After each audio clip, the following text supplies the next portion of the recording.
भारत, अब तुम्हारी बारी है। यही शब्द नाटो के नए महासचिव मार्क रूटेन ने कहे हैं जब उन्होंने भारत, चीन और ब्राजील को खुलेआम धमकी दी है कि अगर वे रूस से अपने रिश्ते नहीं तोड़ते तो उन पर कड़े प्रतिबंध लगाए जाएंगे। यह सिर्फ शब्द नहीं, यह वो जहर है जो पश्चिमी ताकतें हर उस देश में घोलने की कोशिश करती हैं जो अमेरिका की रेखा पर नहीं चलता। लेकिन इस बार निशाना भारत है और यह चेतावनी अब देश की विदेश नीति और आत्मसम्मान के बीच सीधी टक्कर बन चुकी है। अमेरिका और यूरोपीय देश अब भारत से कह रहे हैं कि रूस को छोड़ दो ताकि पश्चिमी हथियारों और तेल के बाजार को खोल सको, वरना रूस से खरीद जारी रखोगे तो हम तुम्हें भी दुश्मनों की कतार में गिनेंगे। लेकिन भारत वो मुल्क है जो ना तो किसी के दबाव में आता है और ना ही किसी गुट की राजनीति का गुलाम बनता है। भारत आज खुद को विकसित देशों की बराबरी में लाकर खड़ा कर चुका है और अब यह धमकी उस स्थिति पर हमला है। नाटो का सीधा इशारा भारत के तेल और रक्षा सौदों पर है।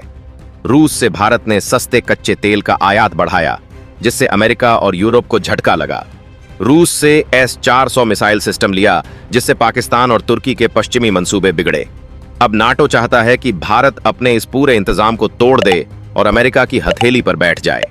लेकिन भारत इस वक्त दुनिया की 5वीं सबसे बड़ी अर्थव्यवस्था है। वह किसी की कठपुतली नहीं बनने वाला। इस बयान के बाद भारत की ओर से अब तक कोई आधिकारिक प्रतिक्रिया नहीं आई है, लेकिन दिल्ली के गलियारों में हलचल तेज है। विदेश मंत्रालय, रक्षा मंत्रालय और प्रधानमंत्री कार्यालय के बीच लगातार एक के बाद एक बैठकें चल रही हैं। सवाल यही है, क्या भारत रूस से रिश्तों पर फिर से विचार करेगा या नाटो की इस धमकी को उसी की भाषा में जवाब देगा? यह धमकी कोई आम चेतावनी नहीं है।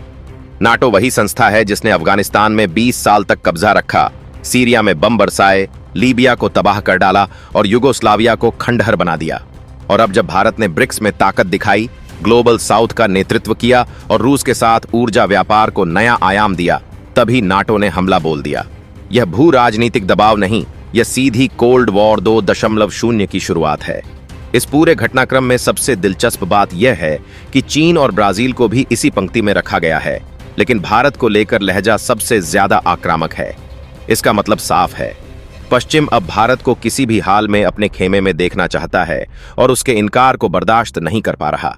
यानी अब भारत की स्वतंत्र विदेश नीति पर सबसे बड़ा हमला किया गया है, क्योंकि अगर भारत नाटो की बात मानता है तो रूस के साथ दशकों पुरानी रणनीतिक साझेदारी टूट जाएगी, जो सिर्फ रक्षा ही नहीं, अंतरिक्ष, परमाणु तकनीक और गैस सौदों तक फैली है। और अगर नहीं मानता तो पश्चिमी बैंकिंग सिस्टम, बीमा क्षेत्र और रक्षा संयुक्त परियोजनाओं पर असर पड़ सकता है। यह दोराहा नहीं है, यह युद्ध नीति है। या तो घुटने टेक दो या फिर अकेले डटे रहो। लेकिन भारत की नीति हमेशा स्पष्ट रही है, राष्ट्रीय हित पहले। भारत संयुक्त राष्ट्र में तटस्थ रहा, रूस से हथियार लिए, पश्चिम से विदेशी प्रत्यक्ष निवेश भी लिया, लेकिन आत्मनिर्भरता की दिशा नहीं छोड़ी। और अब जब भारत अमृतकाल की तरफ बढ़ रहा है, जब वह G20 की अध्यक्षता कर चुका है, इसरो चांद और सूर्य तक पहुंच गया है, तब नाटो की यह धमकी दरअसल भारत की बढ़ती वैश्विक स्थिति से डर का नतीजा है। कुछ विश्लेषकों का मानना है कि नाटो की यह चाल दरअसल G7 और ब्रिक्स की लड़ाई में भारत को सेंध लगाने की कोशिश है, क्योंकि भारत वो देश है जो अमेरिका और रूस दोनों के साथ संतुलन बनाकर चलता है। और अगर वही एक तरफ हो गया तो चीन को मुकाबला करना मुश्किल होगा।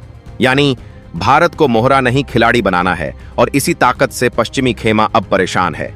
भारत का रक्षा मंत्रालय इस धमकी को सीधे तौर पर बाहरी दबाव मान रहा है। रक्षा सूत्रों की माने तो भारत ने अगले महीने रूस के साथ S-500 पर बातचीत का प्लान रद्द नहीं किया है। साथ ही रक्षा उद्योग के अधिकारी बता रहे हैं कि रूस से AK-203 और ब्रह्मोस के नए वेरिएंट्स पर भी काम जारी है। यानी भारत पीछे हटने के मूड में बिल्कुल नहीं है। दूसरी ओर अमेरिका के थिंक टैंक्स और नाटो समर्थक मीडिया भारत के खिलाफ नैरेटिव बना रहे हैं कि भारत अगर रूस से दूरी नहीं बनाएगा तो उसे हाईटेक रक्षा निर्यात से बाहर कर दिया जाएगा। लेकिन भारत ने हाल ही में खुद का स्वदेशी जेट इंजन प्रोजेक्ट शुरू किया है और हिंदुस्तान एरोनॉटिक्स लिमिटेड अब अमेरिकी निर्भरता से बाहर निकल रहा है। भारत अब खरीदार नहीं, निर्यातक बनने की दिशा में है। सिर्फ रक्षा नहीं, आर्थिक क्षेत्र में भी भारत को धमकी दी जा रही है। कहा जा रहा है कि GSP लाभ, यूरोपीय व्यापार रियायतें और पेट्रो डॉलर सिस्टम में भारत की छूट बंद की जा सकती है। लेकिन भारत ने EFTA और संयुक्त अरब अमीरात जैसे पार्टनर्स के साथ वैकल्पिक व्यापार मार्ग खोल दिए हैं। यानी भारत पश्चिम की आर्थिक ब्लैकमेल को फेस करने के लिए पूरी तरह तैयार है। इस मुद्दे पर रूस ने भी प्रतिक्रिया दी है। रूस के विदेश मंत्रालय ने कहा है कि भारत एक संप्रभु देश है और वह किससे संबंध रखेगा यह नाटो तय नहीं कर सकता। यह बयान सीधे भारत की स्थिति को समर्थन देता है और पश्चिम को साफ संदेश देता है। अगर भारत को घेरने की कोशिश की गई तो रूस भारत गठजोड़ और मजबूत होगा। भारत के अंदर भी इस मुद्दे पर बहस गर्म है। विपक्षी पार्टियां सरकार से जवाब मांग रही हैं कि क्या भारत अब पश्चिमी प्रतिबंधों के डर से अपनी विदेश नीति बदलेगा। वहीं सरकार समर्थकों का कहना है कि भारत अब सिर्फ एक बाजार नहीं, एक शक्ति है और उसकी नीति कोई और नहीं तय कर सकता। मोदी सरकार की चुप्पी रणनीतिक है। हो सकता है भारत अभी पश्चिम को झांसा दे रहा हो या फिर एक बड़ा कूटनीतिक जवाबी हमला प्लान कर रहा हो। आने वाले दिनों में यदि रूस के साथ कोई बड़ी डील या विजिट होता है तो साफ हो जाएगा कि भारत धमकियों से डरने वाला नहीं है। इस पूरी स्थिति में सबसे बड़ा संदेश यह है, भारत अब उस मोड़ पर है जहां उसे फैसला करना है, आत्मसम्मान या दबाव, नीति या व्यापार। और इतिहास गवाह है कि जब भी भारत पर दबाव पड़ा है उसने दो टूक जवाब दिया है। चाहे 1971 का युद्ध हो, 1998 का परमाणु परीक्षण या 2020 की गलवान झड़प, भारत ने कभी वैश्विक दबाव को खुद पर हावी नहीं होने दिया।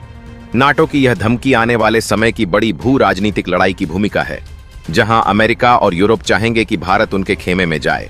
लेकिन भारत अगर सदा रहा तो वह ग्लोबल साउथ का असली नेता बन सकता है। और शायद यही वो बात है जो आज पश्चिम की नींद उड़ा रही है। अब गेंद भारत के पाले में है। दुनिया देख रही है कि भारत क्या करेगा। क्या भारत एक और गुटनिरपेक्ष सफलता की कहानी लिखेगा या पश्चिमी जाल में फंसकर अपने दशकों पुराने सहयोगी रूस से दूरी बना लेगा।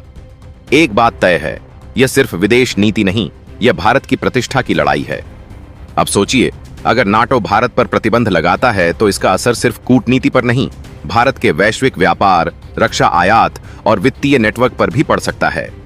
अमेरिका की अगुवाई वाला स्विफ्ट सिस्टम, जिससे भारत अंतर्राष्ट्रीय बैंकिंग करता है, उसे हथियार के रूप में इस्तेमाल किया जा सकता है, जैसे 2014 में रूस के खिलाफ किया गया था। पर भारत अब इस खतरे को भांप चुका है और खुद का वैकल्पिक डिजिटल भुगतान इंफ्रास्ट्रक्चर, रुपए, यूपीआई और भारत रूस के बीच रुपए रूबल व्यापार का रास्ता बना चुका है। यानी नाटो अगर बटन दबाएगा तो भारत के पास अपना स्विच पहले से ऑन रहेगा। नाटो की इस धमकी का एक और छिपा हुआ मकसद है भारत की बढ़ती रक्षा विनिर्माण शक्ति को रोकना। भारत अभी 80 से ज्यादा देशों को हथियार और सैन्य उपकरण बेच रहा है। ब्रह्मोस, आकाश, पिनाका, नागास्त्र जैसे सिस्टम्स को लेकर अफ्रीकन, साउथ ईस्ट एशियन और मिडिल ईस्टर्न देशों की भारी मांग है। नाटो को डर है कि अगर भारत रूस के साथ मिलकर और उन्नत सिस्टम्स बनाता रहा तो वह पूरी तरह रक्षा निर्यातक बन जाएगा और फिर अमेरिका और यूरोप के हथियार बाजार को तगड़ा झटका लगेगा।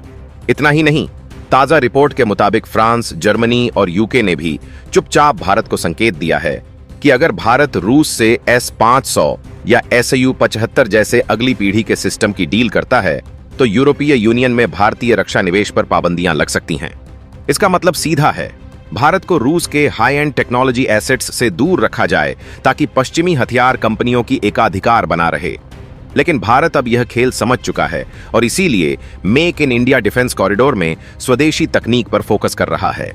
पश्चिम को यह भी डर है कि भारत अगर रूस और ईरान जैसे देशों से मिलकर वैकल्पिक भू राजनीतिक गुट बनाए तो दुनिया में शक्ति संतुलन पूरी तरह पलट सकता है।